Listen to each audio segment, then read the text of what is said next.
Muy buenos días, estimados seguidores y escuchas de estas nuestras acostumbradas microcápsulas de cultura jurídica semanal. Pues el día de hoy ya nuestra cápsula número 227 cápsulas en poco más de 3 años, que tiene el único cometido de incrementar la cultura jurídica, política y social de quienes nos están viendo y escuchando, pues la mayor parte estudiantes de derecho, pero también público en general e interesado en estos grandes temas. Y recordándoles que tenemos nuestros 4 canales en Cultura Jurídica Televisión en YouTube, que se les invita a suscribirse, no tiene ningún costo. El canal en Telegram, Cultura Jurídica Televisión, que también se pueden unir sin ningún costo. En Instagram, Cultura Jurídica Televisión y Red de Abogados. Y también en Facebook, en nuestro grupo Cultura Jurídica Televisión, donde ustedes se pueden inscribir sin ningún costo y además ver todos los videos, conferencias, pláticas en relación a temas jurídicos de actualidad. Y bueno, el día de hoy nuestra cápsula número 227, pues no solamente hace falta una reforma judicial, eso es más que cierto. De hecho, la reforma judicial no sabemos si se vaya a aprobar en los términos en que fue planteada, pero creo que de inicio es una muy buena propuesta transformar al Poder Judicial desde sus cimientos, desde sus raíces, volver a construir. Pareciera complicado, pero no lo es. Es una institución que siempre estuvo fuera de el alcance de la supervisión de la ciudadanía. Es un poder que siempre se resistió a los cambios sociales. Es un poder que nunca tuvo una plena independencia y además pues se enquilosó ese poder judicial con muchos vicios que muchas veces creíamos que ya no se podían resolver. Y sobre todo lo que quiere la ciudadanía es que realmente se responda a sus necesidades e inquietudes en materia de controversias de carácter jurídico. Y alguna vez escuché a una magistrada que estaba en una mesa de debate sobre este tema, que decía que el problema no era del Poder Judicial federal, sino del Poder Judicial local. Y como queriéndose excusar de que antes de reformarse el Poder Judicial federal se tenía que reformar el Poder Judicial local. Y yo pienso que ambas instituciones, tanto el Poder Judicial federal tiene graves problemas, sobre todo en falta de celeridad procesal, expeditez, tráfico de influencias, corrupción, etcétera, que sí lo hay, no podemos tapar el sol con un dedo.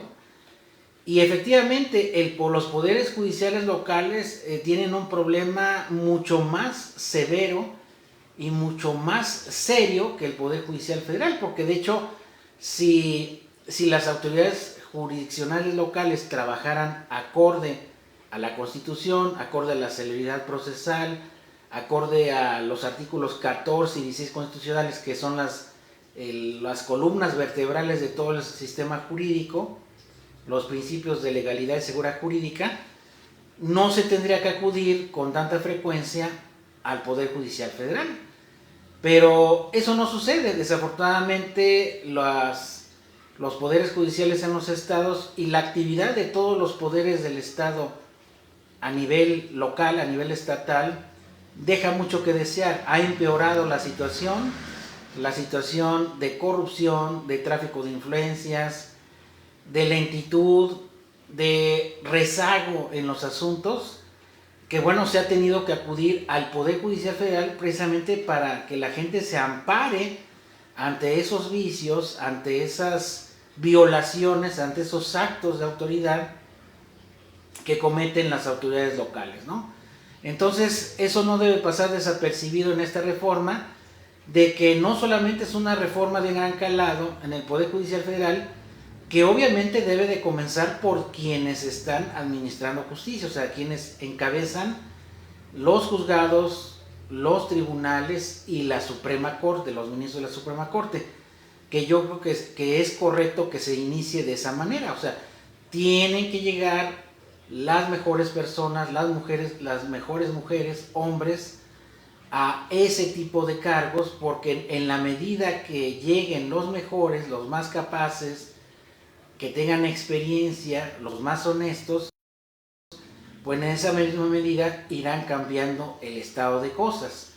Entonces, sí es necesario de que, si bien es cierto, es complicado operativamente renovar a todo el Poder Judicial en tan poco tiempo, y son miles de juzgadores, debe de comenzarse por la cabeza que son los ministros. Ellos sí tienen que elegirse bajo criterios de elección popular, y sobre todo de que hay un respaldo y hay una legitimidad para quienes lleguen a ese tipo de puestos, como son los ministros de la Corte, y que no se nos vaya a colar como ministro, como sucedió con Medina Mora, y que tuvo que renunciar dadas las acusaciones graves de corrupción y de lavado de dinero que tuvo este personaje, y muchos otros más que han abusado de su poder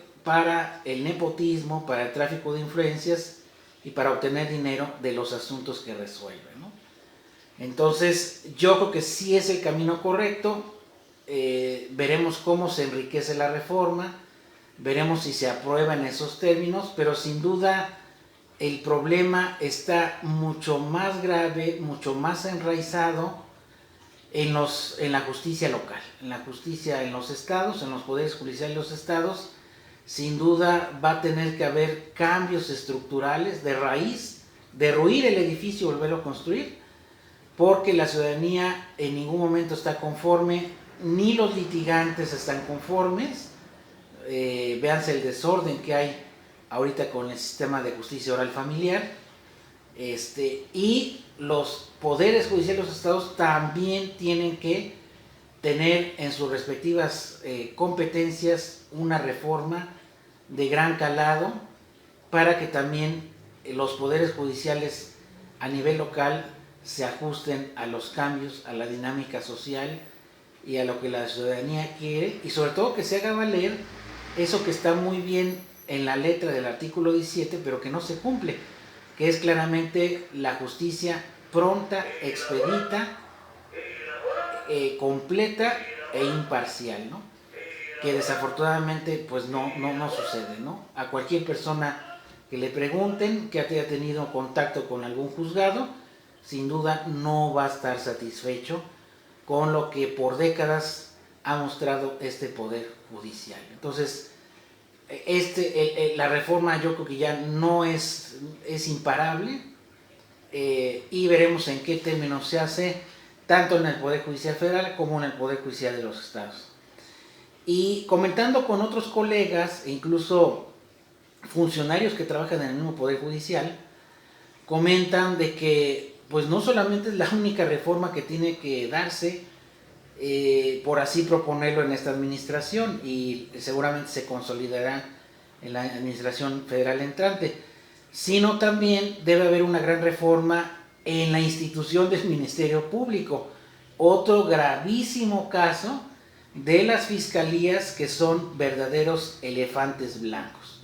Salvo casos muy contados excepcionales, es una institución anquilosada, también con grave ineficiencia, con grave rezago, con grave corrupción, y tampoco hay procesos claros para la selección de fiscales y ministerios públicos. Entonces, esta institución también debe de ser objeto de una reforma profunda, para que se establezcan términos y condiciones para que se cumpla también con el debido acceso a la justicia, con los principios de legalidad, seguridad jurídica y sobre todo la expeditez y la celeridad procesal, y la justicia pronta, completa y expedita que mandata el artículo 17 constitucional, que es el que más se vulnera en este tipo de temas. Incluso hay un dicho que dice que la justicia tardía no es justicia, ¿no?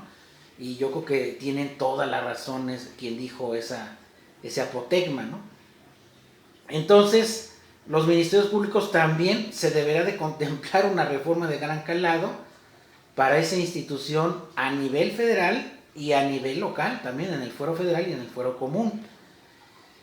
Y también otra institución, los notarios, también desafortunadamente eso quedó pendiente, pero la figura del notariado también una figura con gran corrupción, con graves irregularidades y sobre todo en los exámenes para quienes designan a los notarios, también es una institución que debe de ajustarse a los cambios, ahora sí que la realidad social, y también deberá haber una reforma legal y operativa para que esa institución del notariado también pues se sujete a la Constitución, no puede estar fuera de. Y también el tema de las tarifas, de lo que cobran, de los impuestos, etcétera, debe de regularse en el tema de los notarios, ¿no? Que desafortunadamente muchos siguen cobrando lo que quieren y también involucrándose en graves irregularidades en perjuicio de los usuarios, ¿no?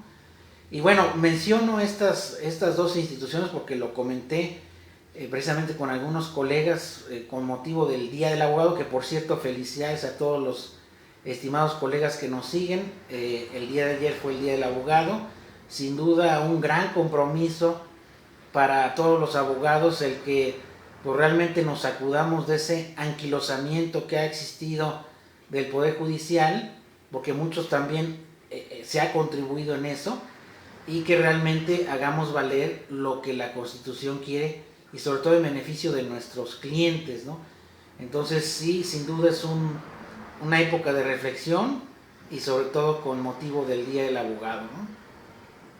Y no solamente esas reformas, sino habrá muchas otras más que se necesiten de gran calado para que de raíz se solucione el problema. Pareciera difícil, pareciera utópico o imposible, pero no lo es. Con voluntad sí se puede lograr y obviamente son reformas de largo alcance, de larga envergadura, que pues obviamente tardan mucho en consolidarse, ¿no? Y finalmente nuestro último tema es que desafortunadamente elecciones van, elecciones vienen, el tema de la seguridad es un tema crítico y sobre todo ahora hay mucho cuestionamiento en el nombramiento del secretario de Seguridad Pública a nivel federal, Harfuch. ¿Qué va a pasar con el tema de seguridad?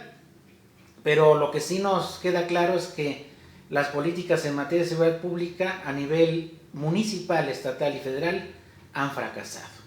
Han fracasado porque no fueron suficientes 6 años para poder revertir los altos índices de violencia y de delincuencia que azotan nuestro país.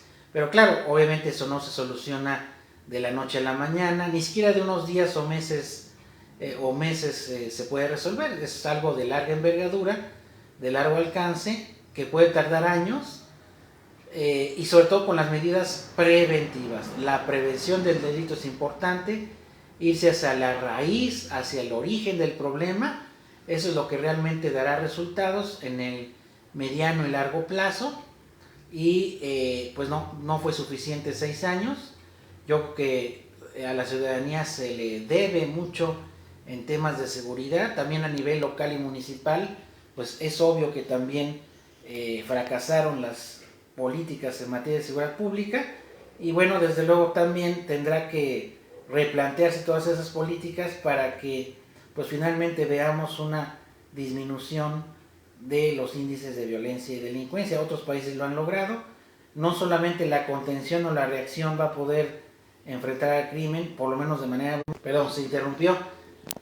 Les decía yo que tiene que haber ambas medidas reactivas y medidas de prevención para que den resultados y finalmente se puedan comenzar con la disminución de los índices de violencia y de criminalidad y obviamente que todo se arregla, todo se va a solucionar en el núcleo social, ¿no?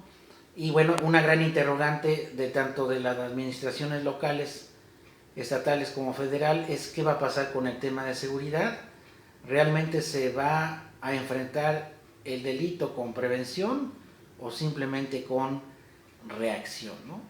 Entonces, pues esperemos que estos nombramientos, por lo menos aquí en Puebla y a nivel federal, pues sean las personas idóneas, sean las personas más capaces para enfrentar este tema de seguridad y se empieza a ver pues la tranquilidad que todos queremos y sobre todo que se manejen de manera correcta los temas de seguridad.